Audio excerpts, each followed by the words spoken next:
বাচ্চাকে স্কুল নিয়ে যাওয়ার সময় যে হঠাৎ এভাবে বিপদে পড়বো তো সেটা ভাবিনি। তো আসসালামু আলাইকুম, কেমন আছেন সবাই? আশা করি ভালো আছেন। তো আলহামদুলিল্লাহ আমরা অনেক ভালো আছি। তো সকালবেলা উঠে আমি নাস্তা রেডি করছিলাম, তো এখানে চিড়া দিচ্ছিলাম যেহেতু অনেক গরম পড়েছে। তো গরমের মধ্যে চিড়া খেতে বেশি ভালো লাগে, তো সেই জন্য আমি চিড়া ভিজিয়ে নিচ্ছিলাম। আর আমার বাচ্চার সব কিছু ঠিকঠাক করছিলাম, স্কুল যাওয়ার জন্য স্কুল ড্রেস ক্যালেন্ডার করছিলাম, আর এদিকে টিফিন রেডি করছিলাম, পানির বোতল রেডি করছিলাম।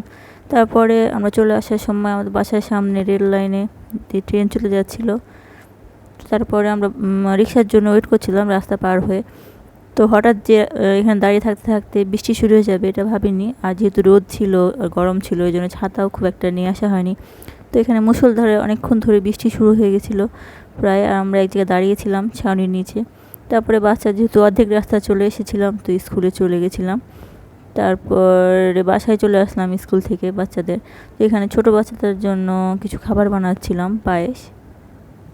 বাচ্চাদের প্রিয় খাবারগুলো আমাকে রান্না করতে অনেক ভালো লাগে।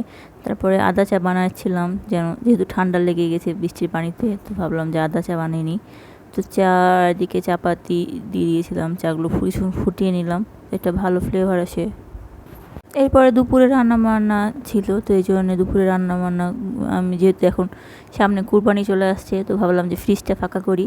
তো এখানে কিছুটা গরুর বট বা ভুড়ি নিয়ে আসছিলাম, তো সেগুলো রান্না করে নিচ্ছি।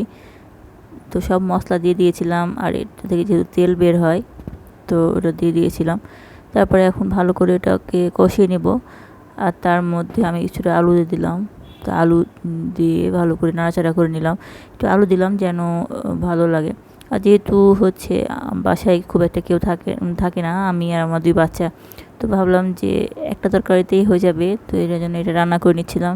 আর আমার যেহেতু খুবই ভুড়িটা বা বটটা পছন্দের জন্য আর কিছু লাগে না আমার এটার সাথে।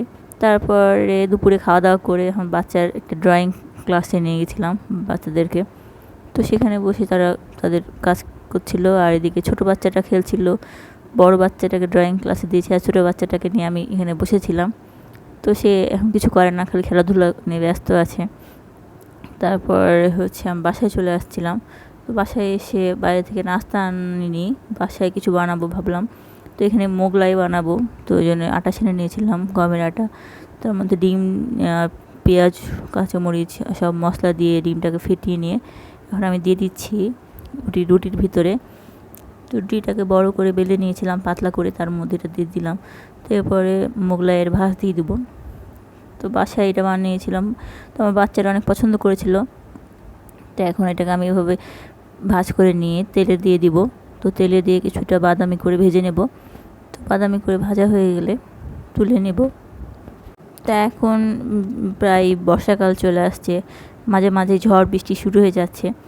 তো সকালবেলায় হঠাৎ করেই শুরু হয়ে গেছিলো, আর এদিকে প্রতিদিন সন্ধ্যার দিকে প্রায় ঝড় বৃষ্টি আসছে। তো ভাবলাম বাসায় এসব নাস্তা হলে অনেক ভালো লাগে। তো আমি এদিকে আরেকটা বানিয়ে নিচ্ছিলাম, যেহেতু আমার বাসায় বাচ্চাদের সংখ্যা বেশি আছে আর আমরা বড়রাও খাবো এটা নাস্তাতে। তো এভাবে করে নিয়ে আমি কাঁটা চামচ দিয়ে একটা শেপ দিয়ে দিচ্ছিলাম যেন না খুলে যায় সহজে। তারপরে এদিকে বানানো হয়ে গেছিলো প্রায়, তো বাচ্চাদের জন্য সার্ভ করে দিচ্ছিলাম কেটে কেটে। তো আমার বাচ্চারা সস দিয়ে অনেক বেশি পছন্দ করছিল। তো এদিকে আমি চা বানিয়ে নিচ্ছিলাম। তো ভিডিওটি এ পর্যন্তই, সবাই ভালো থাকবেন, আল্লাহ হাফেজ।